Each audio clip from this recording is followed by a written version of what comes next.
तो दोस्तों आज की कहानी है नीतीश और उसकी चाची और उसके चाचा की। और इस कहानी का मजा लेने के लिए इसे पूरा जरूर देखिएगा। तो चलिए शुरू करते हैं आज की कहानी। तो आओ यार, अपने कान में ईयरफोन्स डाल लो। क्या डाल भी लिए?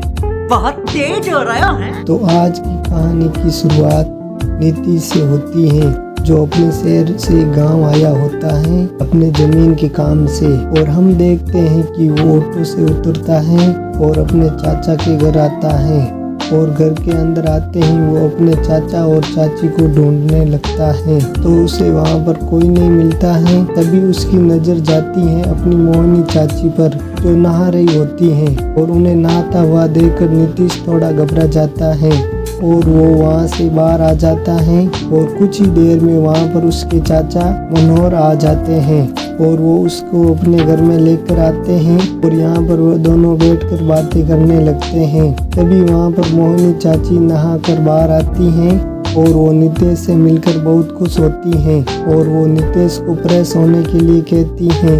और कहानी में आगे नीतीश नहाकर बाहर आता है और वो देखता है कि उसके बदन पर पूरा पानी टपक रहा होता है। तभी वहाँ पर मोहिनी चाची आती हैं और वो अपने पल्लू से उसके पूरे बदन को पोंछ लेती हैं। और ये रोमांटिक सीन बहुत ही मज़ेदार होता है। और ऐसा करते समय मोहिनी चाची नीतीश पर लाइन मारने लगती हैं, लेकिन यहाँ पर नीतीश इनकी ये हरकत समझ नहीं पाता है। फिर कहानी में कुछ देर बाद चाची सभी लोगों के लिए खाना परोसती हैं और सभी लोग बैठकर खाना खा रहे होते हैं। और इसी बीच में चाची होठ अंदाज से खाना खाते हुए फिर एक बार नीतीश पर लाइन मारने लगती है। लेकिन यहाँ पर नीतीश उन्हें देखकर काफी हैरान हो जाता है और वो मन ही मन अपनी चाची को पसंद करने लगता है। और इसके बाद वो अपने चाचा को कहता है कि मैं 4-5 दिन के लिए आया हूँ, आप मुझे अपना ये गाँव दिखा दोगे? ये सुनकर चाचा उसे मना कर देते हैं और वो कहता है कि मुझे बाहर जाना है कुछ काम के लिए, लेकिन तुम्हारी चाची तुम्हें पूरा गांव घुमा देगी, तुम इनके साथ चले जाना। यहाँ पर मोहिनी चाची नीतीश को गांव घुमाने के लिए राजी हो जाती हैं। फिर कहानी में आगे मोहिनी चाची रात में बर्तन धो रही होती हैं। तभी वहाँ पर नीतीश आता है और उनके पास बैठकर बर्तन धोने में उनकी मदद करने लगता है। और यहाँ पर मोहिनी चाची फिर एक बार नीतीश पर लाइन मारने लगती हैं। फिर कुछ देर बाद मोहिनी चाची उसका बिस्तर लगा देती हैं और नीतीश सोने चला जाता है। और कहानी में हमें बाहर चाचा और चाची का बढ़िया सा सीन देखने को मिलता है, जो 10 मिनट का होता है। और इस 10 मिनट में चाचा चाची की जान निकाल देता है। लेकिन कुछ ही देर बाद चाचा की गाड़ी बंद हो जाती है और वो चाची को बीच रास्ते में ही छोड़ देता है। समझ रहे हो? समझ रहे हो आप?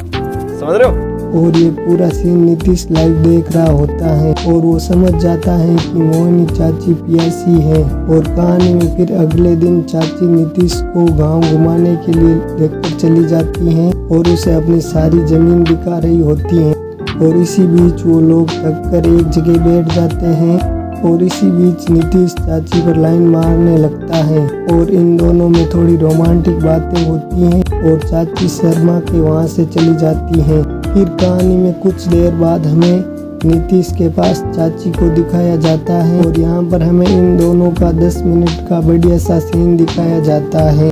यहाँ पर नीतीश चाची के साथ अपनी हर तरीके की ख्वाहिश पूरी करता है और चाची को खुश कर देता है। लेकिन सीन खत्म होते ही हमें पता चलता है कि ये तो नीतीश का सपना होता है, जो आंख खुलते ही टूट जाता है। फिर कहानी के अगले दिन हम देखते हैं कि चाची काफी प्यासी होती हैं और वो आत्मनिर्भर बनकर अपने आप को खुश करने लगती हैं। और यहाँ पर कुछ देर बाद आपको चाची का आत्मनिर्भर वाला सीन देखने को मिलेगा और पीछे नीतीश चाची को ये सब करते हुए देख लेता है और वो बहाना बनाते हुए चाची के पास आता है। लेकिन चाची यहाँ पर शर्मा के वहाँ से भाग जाती हैं और यहाँ पर नीतीश पूरी तरह से ठान लेता है कि वो चाची के साथ कबड्डी खेल कर रहेगा। लेकिन अब वो ये सब कैसे करेगा, ये तो हमें कहानी के आगे ही पता चलेगा। कहानी में फिर अगली सुबह मनोहर चाचा नीतीश के लिए एक पेपर लेकर आते हैं और नीतीश को उस पेपर पर साइन करने के लिए कहते हैं और साथ ही वो कहते हैं कि ये जमीन के कागज हैं जिनके लिए तुम यहाँ आए हो और अब हमें सरपंच के पास जाना होगा और सरपंच के भी साइन कराना होगा। लेकिन यहाँ पर नीतीश अपने पेट दर्द का बहाना बनाने लगता है और वो कहता है कि मैं सरपंच के पास नहीं जा सकता हूँ। ये सुनकर चाचा सरपंच के पास अकेले ही जाने लगते हैं और वो मोहनी चाची को उसका ख्याल रखने के लिए कहते हैं। कहानी में फिर कुछ देर बाद नीतीश अपनी चाची के पास आता है और चाची से मीठी मीठी बातें करने लगता है और उसकी बातें सुनकर चाची भी अपने आप को रोक नहीं पाती हैं और आगे हमें 10 मिनट का इन दोनों का बढ़िया सा सीन देखने को मिलता है। इस सीन में नीतीश अपनी चाची के साथ बहुत एंजॉय करता है और अपनी चाची को भी खुश कर देता है। समझ रहे हो आप?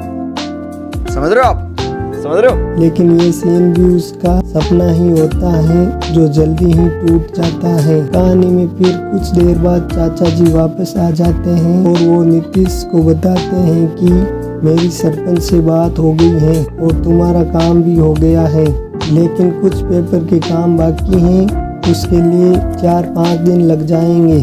अगर तुम्हें कोई परेशानी नहीं हो तो तुम 4-5 दिन और रुक सकते हो।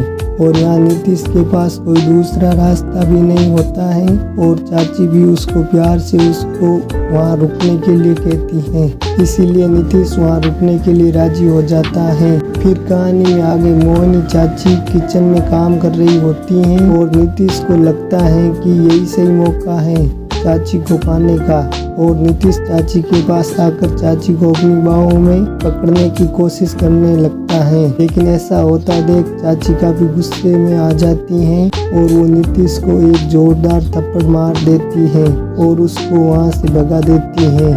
और कहानी के अगले दिन चाची सभी के लिए खीर बनाती हैं जो नीतीश का फेवरेट होता है और यहाँ चाची खीर खाते वक्त एक बार नीतीश को फिर से लाइन मारने लगती हैं, लेकिन इस बार नीतीश चाची को बिल्कुल भी भाव नहीं देता है और कुछ ही देर में वो गुस्से से उठकर घर से बाहर आ जाता है। कहानी में आगे मोहनी चाची भी उसके पीछे आती हैं और उसे अपने हाथों से खीर खिलाने लगती हैं और उसके गुस्से को शांत करने लगती हैं और इन दोनों में कुछ सीन बनने ही वाला होता है, लेकिन यहाँ पर पार्ट 1 खत्म हो जाता है और अब आगे की कहानी में क्या होगा ये तो हमें कहानी के पार्ट 2 में ही पता चलेगा।